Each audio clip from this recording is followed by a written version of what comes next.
evening. Welcome. Yeah. Good evening. Good evening. Good evening. Good evening. Good evening. Welcome to the class.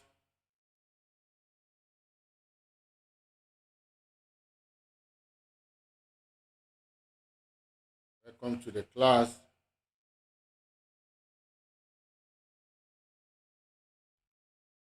Good evening. Welcome. All right. So we are looking at the second session of this particular training. We are going into session 2, and this is the part 1 of the session 2. We're going to meet in the WhatsApp session where we are going to be discussing other things as relates to this training. My name again is Abraham. I'm Reverend Abraham Eninla, and I'm going to be handling this session. So as you join, please just say good evening to us, introduce yourself, and then just let me know that you are in. So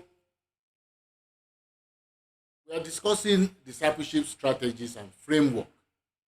We've started with the introduction to discipleship. We have looked at who is a disciple, who are disciples, and then, of course, what is discipleship.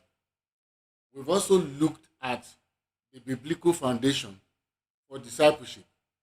And then we went further to discuss the theological foundation for discipleship. Now, in this particular session, we are talking about discipleship strategies and framework. Discipleship strategy and framework. Now, the way this session is going to work is if you have a question, just put it in the chat session. Introduce yourself as you join so that I will know that people are popping in. So encourage me by just maybe good evening, hi, and all those things. My name is so. That would be a great way. So now, discipleship strategies and framework. So what we are saying in essence is that before you can have a successful discipleship program, you need to develop a framework, a strategy that control how the discipleship program is run and how it's established. Because these strategies, this framework, will go a long way to determine the success of your discipleship program. Okay? It is going to determine the success. So some discipleship program struggle because of lack of proper planning and strategy and what have you. So we are saying, how do you develop a strategy for your discipleship program? First is that you must have a vision and you must have a mission statement. The same way you developed a mission and vision statement for your ministry applies. It applies also. Okay? It applies. So you put strategies in place. Thank you so much. Thank you. Welcome, Madam Temilola Abiodun Fakunda. Thank you. Thank you for joining. Blessed evening. Thank you so much. From Triumphant Worship Center. God bless you, Korodu. God bless you. Thanks for joining, man. God bless you. So we're talking about strategies. And we are saying that before a ministry can move or grow, strategy is very, very important. We have a lot of people who already know their vision. They have written their vision statement. They already know their mission statement. It's clearly written. But what is still holding them is lack of proper strategical planning as per how do we achieve the So the same applies to what we call it now. The same applies to discipleship program. In discipleship program, you must be able to understand what is your vision for that discipleship program. Thank you so much for joining, Pastor Emmanuel of Wonder of Praise. Thank you. Badori Aja. Thank you for joining. Oh, so we have people from Aja. We have someone coming from Ikorodu. Wow, beautiful evening. Now, developing your vision is very key. Okay, it's very key. And then we want to talk about the vision and the mission statement as it relates to discipleship. Okay, as it relates to discipleship. And so we are going to really, really apply it to discipleship. That's what we are doing. A vision statement captures, as per discipleship, your vision statement captures the desired future outcome of your discipleship training. Okay? What are you looking out for your discipleship training to look like? That's the future outcome. So it serves as a beacon for where the ministry is headed and inspires both leaders and participants. So you are trying to get people to flow with your discipleship vision. Then you must, as a matter of importance, share a clear understanding, vision of the direction you are going. Let the people know why you want to organize this discipleship program, what you want to achieve, where you are going. Let that vision statement clearly state your direction, your sense of direction. It's very, very important because that is what guides what you do, how you do, and who is involved. Okay? Now, the key elements of let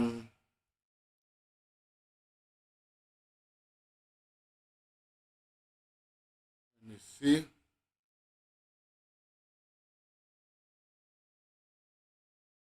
Now, the key elements of the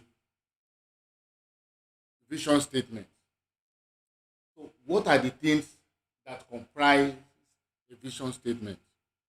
Number one, future focus. Your vision statement has a sense of future. Okay, so when you are writing, whether it is for what do you call it now, for discipleship or for church or for any kind of ministry, your vision is about the future. Your vision is directing you towards where are we going, what are we trying to achieve in the next so period. So it means that you are going to break your vision into components. It means that your vision is going to be periodic. It also means that your vision is going to have goals. And those goals are going to be short term and long term. So don't go with long term goals alone without working with short term. Because it's actually the short term goals that gives you a direction of what you need to achieve within a month, within a quarter, a period of 4 months, and then going forward, what will now be the eventual results in the future. So we are talking about key elements of your vision. It must be future focused. It must be future focused. Then, secondly, it must be inspirational. And so what does that mean? It means that as you share your vision with people, use language and words that inspires people. Okay? Use language and words that inspires. Let them know that, let them get excited with this vision. Don't make it look like it's a burden. You know, Jesus has given us a burden, and this burden is going to be tasky, and you must use all your blood to do it. You are scaring people away. You're scaring people away. So you must make it inspirational, because what you are trying to do is to make them know that they are doing something that is going to change their own lives. They are doing something that carries a reward. They are involved in an assignment that comes with a definite reward. So let people know that these rewards are valid, and that they have more reasons why they should, go ahead and fight for this and work together with you to fulfill this vision. Then another thing is inclusive. So we're still talking about the key elements of vision, vision statement. So consider how the vision extends to every aspect of life. Okay, homes, community, or even internationally. Okay, so let your people know that by undertaking this vision with you, this journey of service with you, this is where you guys are going, and you are going far, and that this vision lives in this area is going to have a long-term change in their faith, their growth spiritually. Is going to have a big effect on how these people eventually begins to get, reward in the kingdom. So extend the vision, make it touch every area. That's inclusiveness. Touch every area, and of course, in the process, you motivate the people. So, what are the tips for crafting a vision statement? You want to craft a successful vision statement. So we are saying, what are the things that you should know? Number one, involve stakeholders. Don't make it one man show.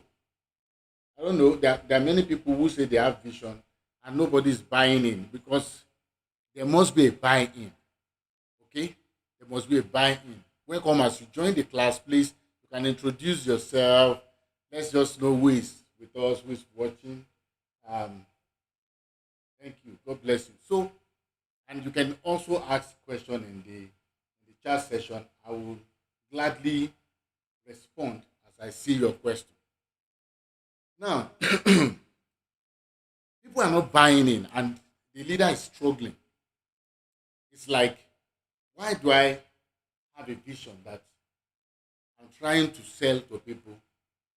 I'm trying to tell them what this vision is all about, how exciting this vision is going to be, and yet these people are not cooperating. In getting people to support any idea you do, there's something we call buy-in. You get people to buy in into your vision. And the way you get people to buy in is to invite them into the decision-making process.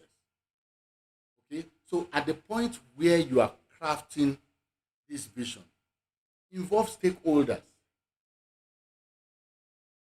Let's get questionnaires, get ideas. Tell them what you are thinking. Get what they are thinking from them also. We want to do this. This is the vision. We want to set up a discipleship. It's going to cost us so. It's going to involve so people. We're going to move towards so direction. We are putting it in 5 categories or 4 sections or 4 levels. Because if that is the first time you are doing it, don't just come. Please, leaders, it's very, very important we understand this. Because is a key factor. It's one thing that destroys a lot of organization, and they don't know why that thing is happening to them. They just come. I want to announce to you that we are going to be having, and we are going straight, and we are going to do this. And so there's nothing that involves these people. There's nothing that says you matter. And so people say, well, if it is your dream and your goal, go ahead and do it. So we are saying you can't have a very good vision without involving stakeholders. Let them know their part. Okay? Let them know where they are useful. Okay? Get insights from leaders within your ministry. Get from assistant pastors. Get from the congregation. Get from even, the community is very important. You are trying to make the vision to resonate with the community. So you are even getting idea from whatever, because your vision must resonate with the community where your church is. Because if you are doing things your own way, and there's no buy-in from your own people, then the problem is that even if there is an opposition in the community, it is your people that will first of all nail you. Okay? They are not going to defend you. That's the problem. Then in communicating your vision, especially for discipleship program, use biblical language. Use biblical language. Okay? Then the next one is be aspirational, but also be realistic. Aspire for a big thing. Aspire that this vision is going to touch this, is going to make the church to go this way, going to make the church to go this large way, and the church is going to be a fantastic organization, and people will now begin to come in, because by the time we are growing believers and people are getting matured in faith, and a lot of people are growing, and this is going to be the result. We are going to have a growth of our church. We go maybe. So to be unrealistic. So what do we mean by to be realistic or unrealistic? So maybe your church size is 100. You have 100 people. Average attendance is 100, and maybe that 100 combines both children and then adults. And then you come later, and then you are saying, okay, by the time we implement this vision and we go this way, in the next 6 months we are going to go to 300. You are being unrealistic, because before you start up, where were you? Where are you now? And how long have you been there? Now, what is your percentage growth over time? You need to look at it. Okay? So, that's why record is very important. I have a session that I taught on church records and all those stuff. But record is very important, because when you keep record over time, you are able to measure your church growth, your ministry growth. And then let's say it took you average of 6 months to move from 80 to 100. 6 months to move from 80 to 100. And then you are now telling your people that once you implement this vision, you are going to move from 100 to 300 within 6 months. You are being unrealistic. And that is what causes frustration, because your goal must be measurable. And you must have factors that determines the success of this measurement. That says, and that's what strategic is all about. You must have factor that says that if we are going to grow from 100 to 150 using our discipleship program, we are going to do this, we're going to do this, and you are going to break these things down Don't have these general goals. Most of the time when people, yes, come with a general goal. For instance, sir, now, when you say you want to have 50 people added by 6 months, break these 50 people into various group of people that you have and departments. Highlight what is going to be their contribution in the vision to achieve these 50 people. So when you break it down, you can almost see it that is successful already. Because if you have a women ministry or women department in your church, and out of these 50 people, you are saying, can the women department bring 10 people? Can you are just giving them 10, but they may bring 20 eventually. Can the men department bring 5? What will choir do? What will the choristers do that will help more people to enter the church, such that we can now disciple them? And then, so what are we saying? Eventually, your strategy is speaking. Your strategy is speaking. And at the end of the day, you get the growth. You get the growth. So, keep it concise. That's another tip for crafting vision statement. Keep it concise. Don't make it look too verbose. Don't let it look too cumbersome. Let it be concise and easy to understand. Then we are still talking about strategy, strategic development for discipleship. We've just finished talking about on vision statement.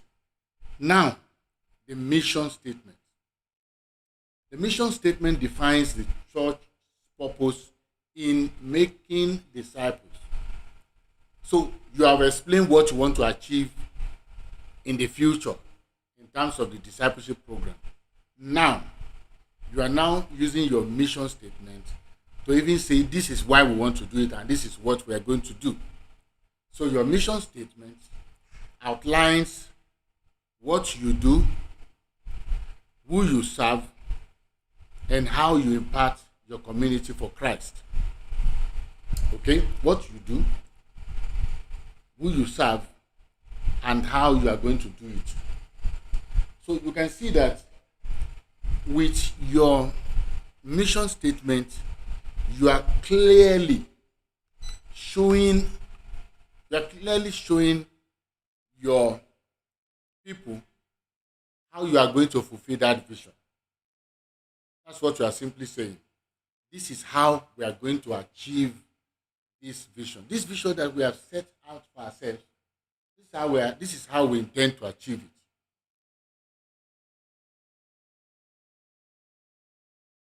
So that's what your mission statement is saying. So your mission statement includes what you are going to do, who is going to be involved, how they are going to partake, and how they are going to impact the community.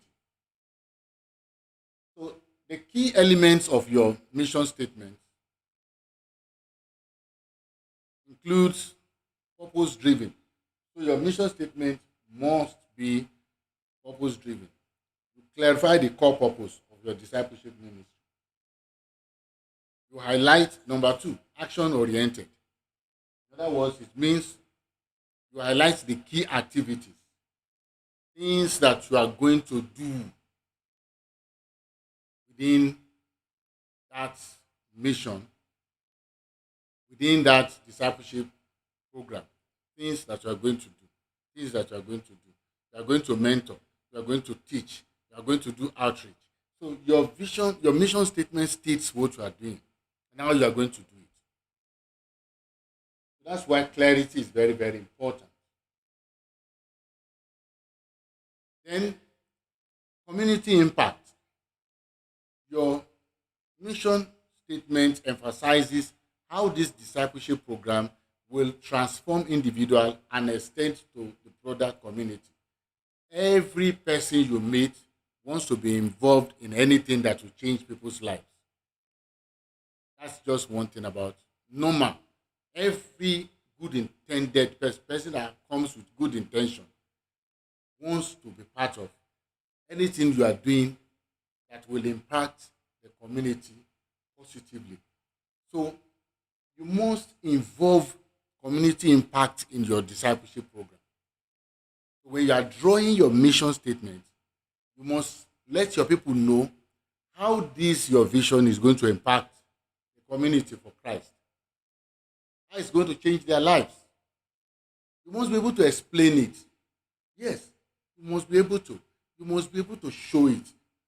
These are things that drive participation and make people to follow you in the vision. So, tips for crafting your mission statement. So, we need to understand that in crafting our mission statement, clarity and focus is very, very important. Clarity and focus.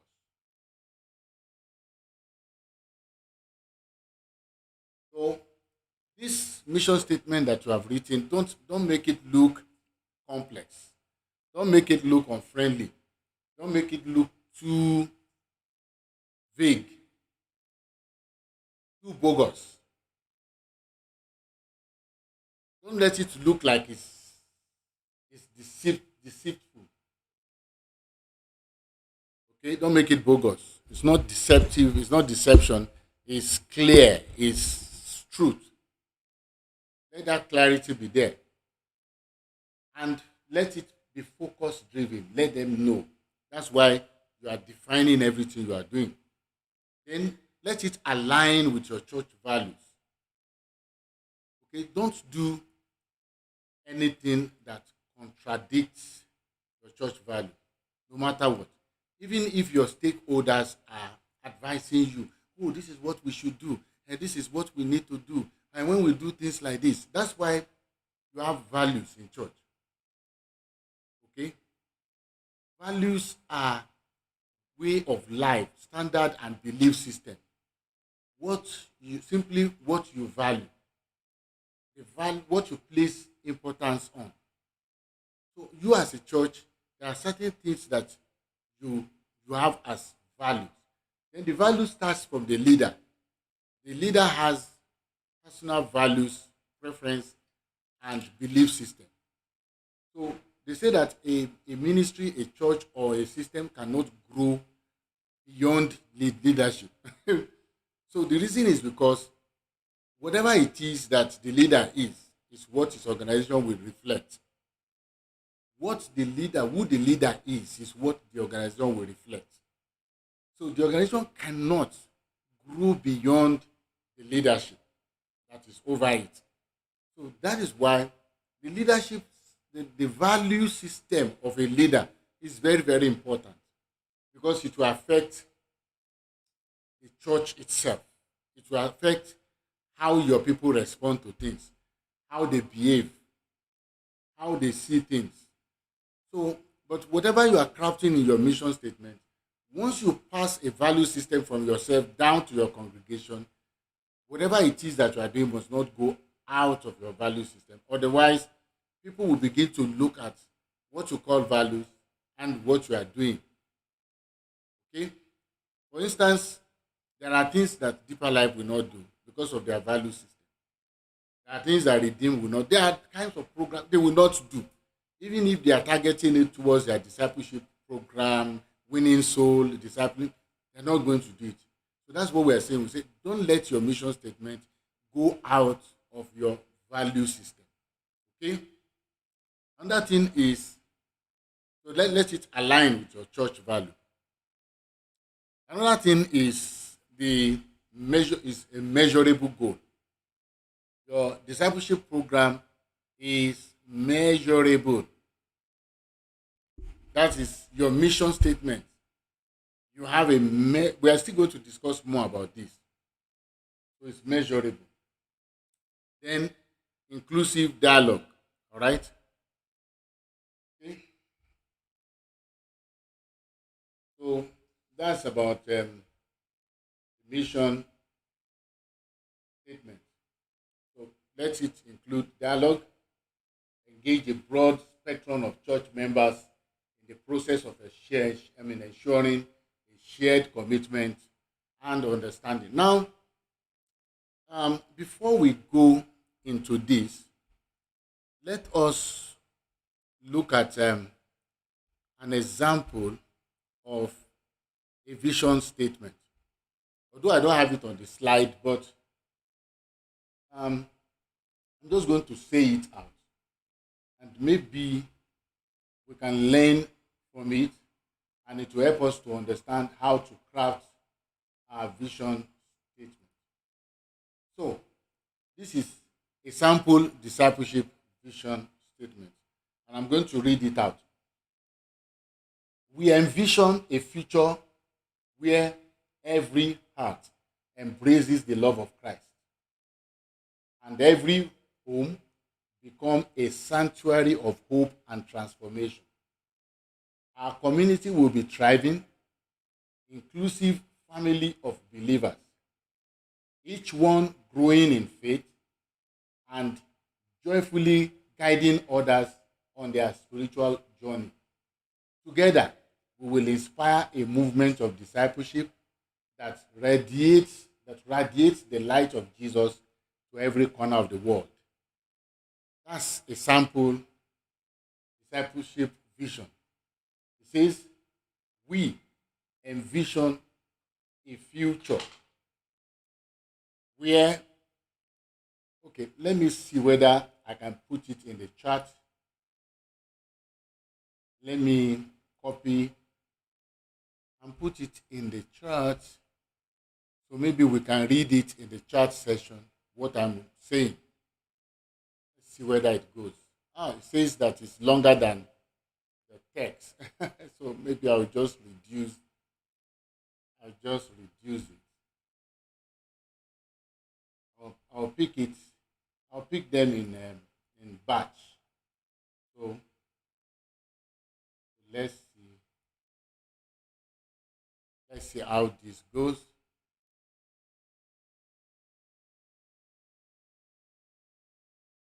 Okay,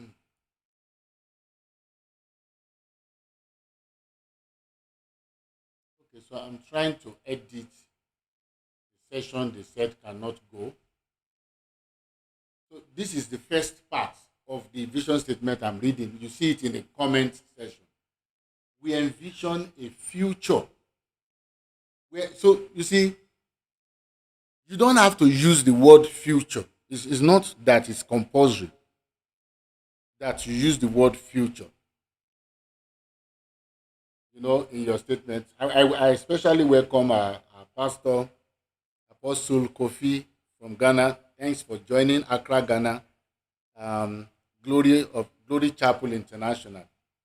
Wonderful man of God. You are welcome. Vision carries a future. Vision carries a future. So your vision is futuristic. So anything you are saying about your vision is futuristic. So that's why the example says we envision a future where every heart embraces the love of Christ and every home becomes a sanctuary of hope and transformation.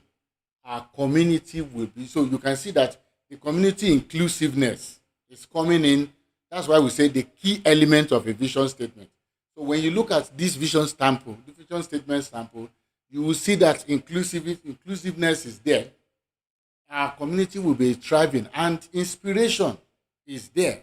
It's inspirational. Okay? It's inspirational. So let me see.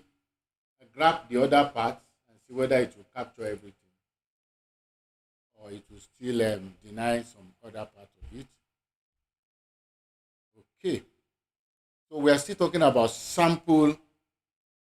So this is the other part.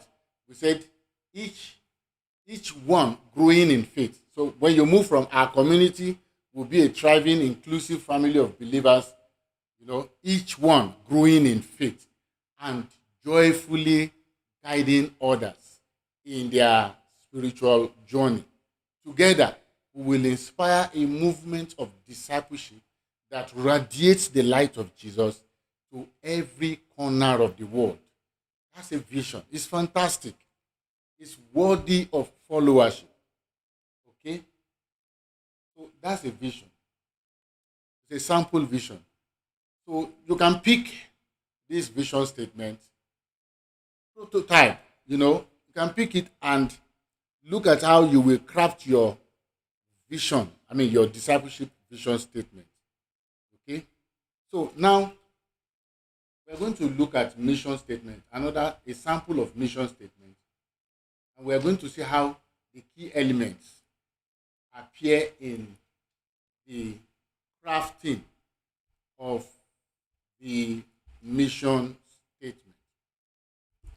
So this one is mission, and then this mission statement we are talking about is for your discipleship program. Okay? It's not for your church generally. Your church has a mission, has a vision statement. So but whatever you are crafting, you are aligning it with the vision of the church. Okay, so we should understand that. So I'm trying to put the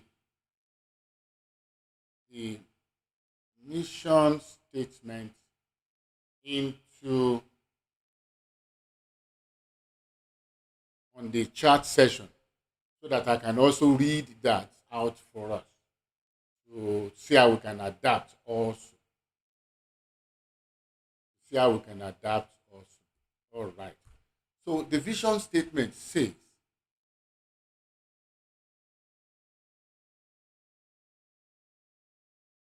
oh, I'm sorry about that. I didn't know, but I think what you sent belonged to another class. Okay, no problem. I will check that. But you see, this one is discipleship. Okay, Madam Emilola Abiodun Fakunda, I got your message, but I'm saying that this is discipleship vision and mission statement. So maybe that one we are referring to is another class. But this one, I will go back to the chat. If you can just hire me on WhatsApp again after the class, I'll go back to the class and check what you sent to me, and then revert, and I'll revert back to you. All right. Yes. So the mission statement says to equip and empower believers through intentional discipleship. So what are they? So what is the mission statement saying? It's saying what we are going to do. So that's why we are saying the mission statement of the church defines the purpose of the church in making discipleship. It outlines what you will do. So now let's read this mission statement together again. It says to equip and empower believers through intentional discipleship. That's what we will do. Fostering spiritual growth, mentorship, and community transformation. What we will do. We commit to creating a culture where every believer is trained out of their faith. That's the service that we want to render. Who you serve. We commit to creating a culture where every believer is trained. That's our service. We are serving believers. We are training them to live out their faith.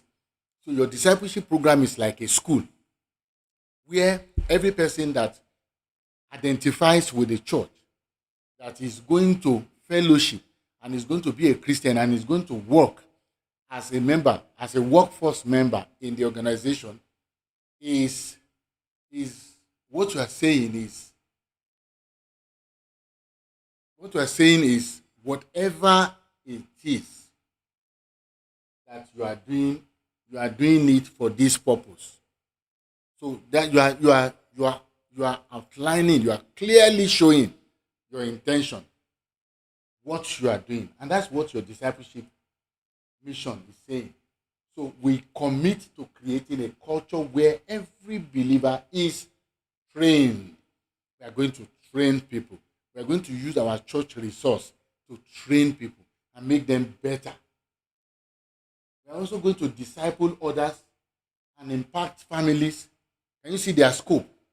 So that's where you say who you serve and how you impact communities. We impact families, workplaces, and societies with the love and the truth of Jesus Christ. Because ultimately, the people you disciple will be a better ambassador of what you preach.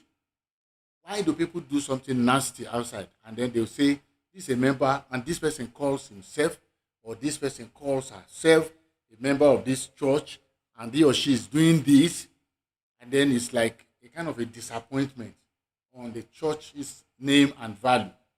So you are saying the ultimate impact of your discipleship program is that by the time it goes out there, it's going to change lives, community lives. People are going to come out in the community to do things better, to be better persons, to live out who they are, to show that they are good ambassadors. So that's what we are doing. That's what your assignment is. And that's what your mission. So your mission is clear. At the end of the day, because of the clarity of your mission, you get followership. So that's what we are saying. So with that example, I believe we now have a clearer understanding of what discipleship, vision, mission statement, and vision statement should look like.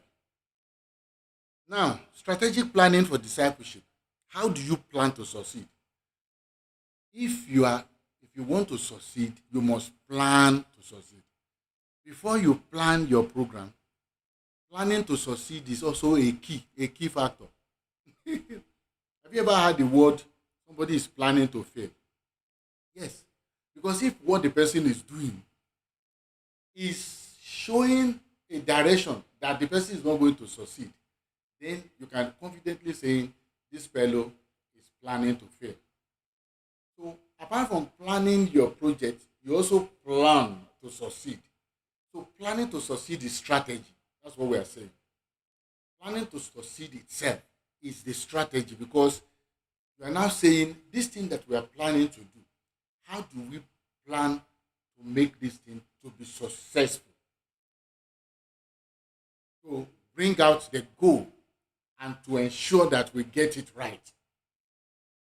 That's strategic planning for your vision, for your ministry, or for anything that you are doing.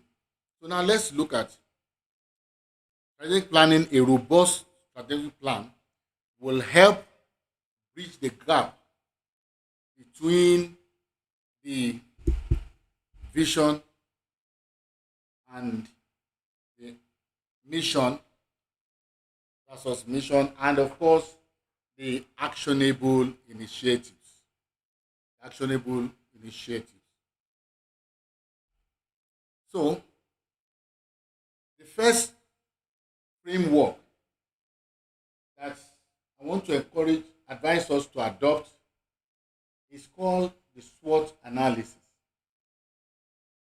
So as you join the class, I want you to just greet us, your name and your ministry. It will be great. It will be great we know you and see who is joining. And if you have questions, you can ask. I will gladly respond. Just put it in the chat session.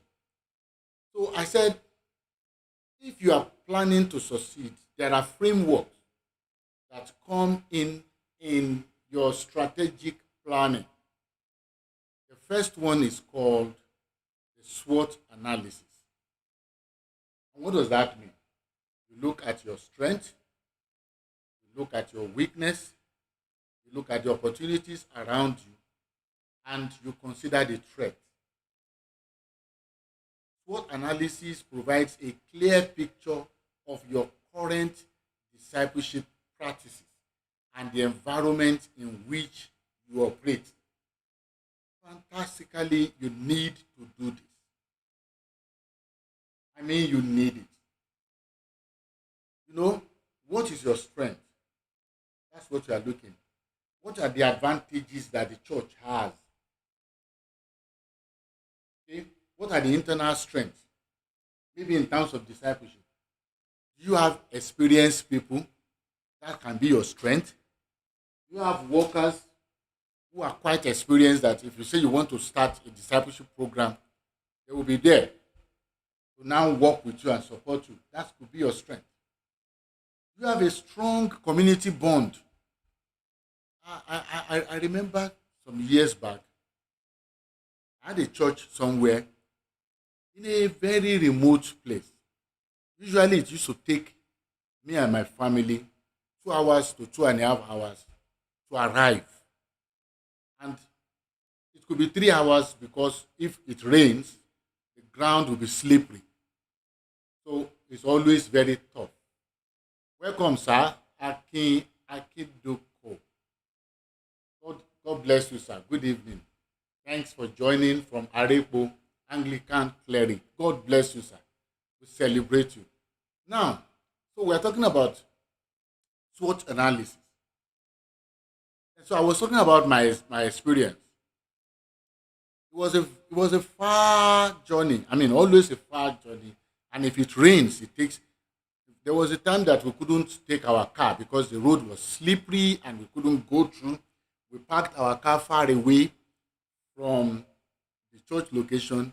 We had to start trekking, and we took bike at a point in time. And when our bike was trying to climb a hill, my wife was sitting at the back. I used to tell her to stay in the middle. You say, no, you stay in the middle, I will stay at the back. I said, okay. This particular day, when the bike tried to ascend the hill, it got to a point that the bike could not go, and it started falling back. And the first person to fall down the hill, the mountain, rolling down, was my wife. Me as a man, I was able to bounce down, and I started running after her as I saw her rolling down. And, it was a threat that could be a threat. It could be a weakness. But the strength that we had, because I was coming to the strength that we had was community bonding. The community, we entered the community. When we wanted to start our discipleship program, to start winning soul and discipling them, we started by doing empowerment program.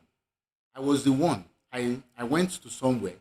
I learned how to make soap. I learned soap making. So I now told my wife and other people to go and invite all the women in the community. Invite as many people to come and learn how to make soap. I think there was other thing I taught them also.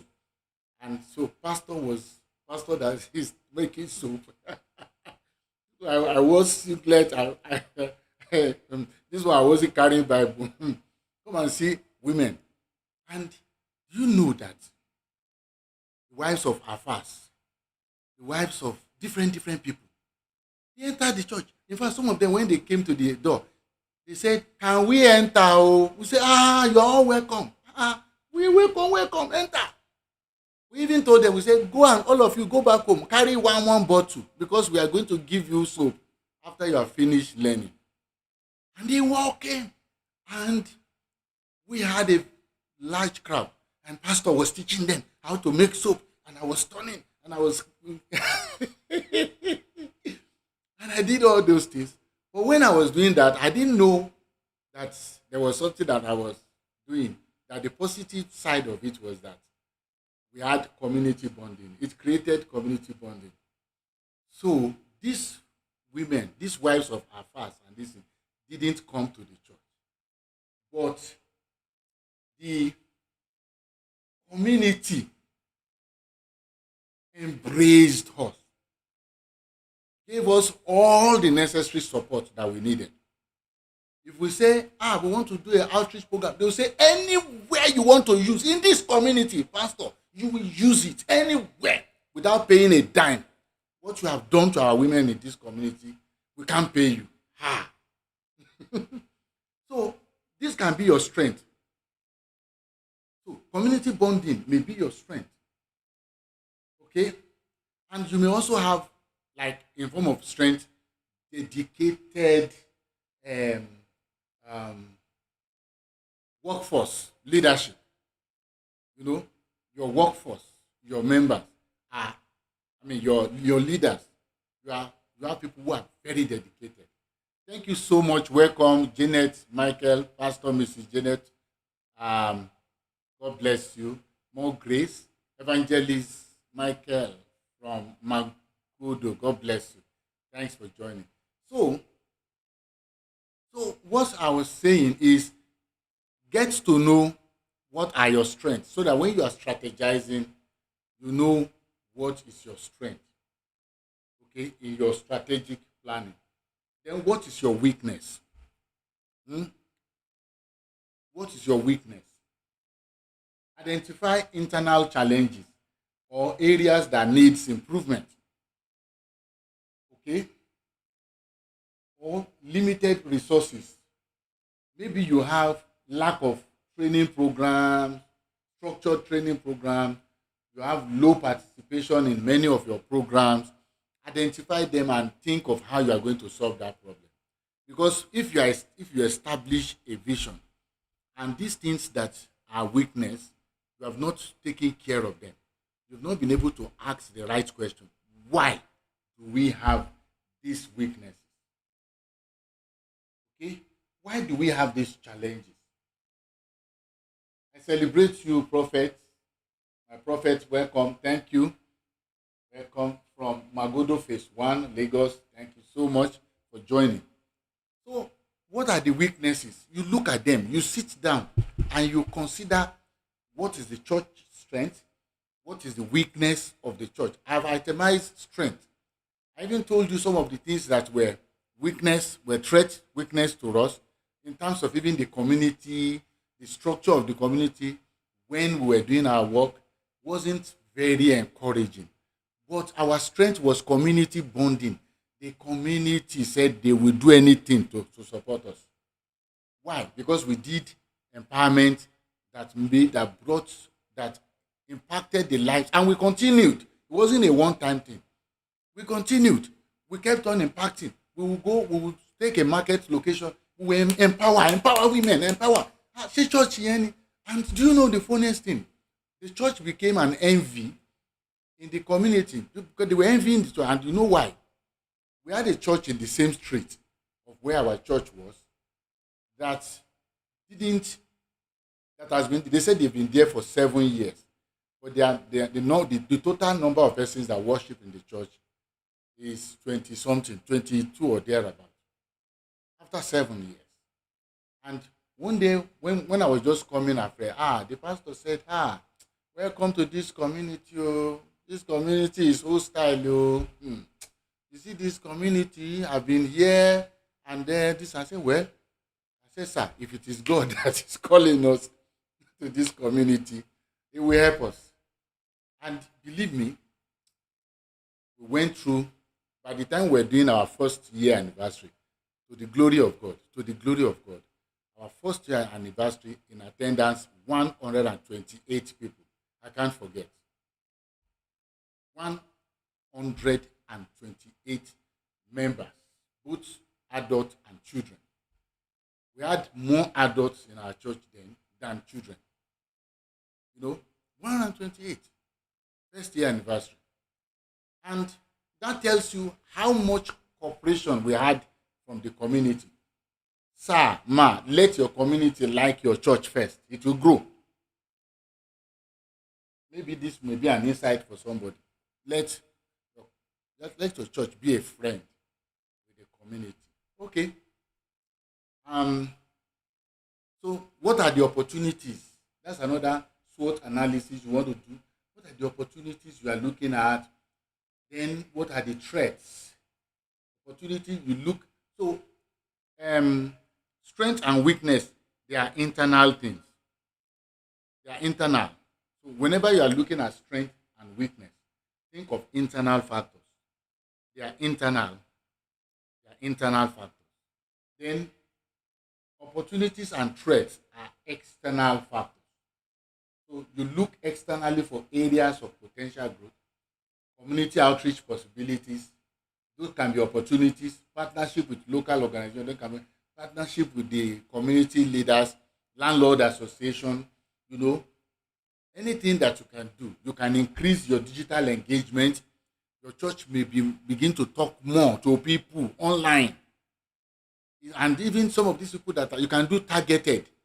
And say what we mean by targeted audience is you target your online to reach the people within your immediate environment. So, for instance, if you're in Lagos and you are in Ojodubega, you can target Ojodubega, Environ, Akute, Alagbule, and all those people. You can target them in the online targeting. You can do online targeting, it's there. Maybe I'm going to do a training on how to target, how to reach people online, targeting. So you can target them. And you will always be showing your things, showing your live program to this same set of people. And then your church address is showing continuously. And because they are within your locality, they will start wondering, where is this place? I will look for it. Okay, so you can expand, you can use it as an opportunity to increase your digital engagement. Then the last one is threats. Identify external factors that could hinder your discipleship efforts. It could be cultural barrier. It could be competition from other ministries. Yes, because ministries compete. They come and they compete with people. And that could be an external threat. Then social economic challenges. Okay. It's 7. I have promised the people on the WhatsApp audience that will come 7 to start the class there.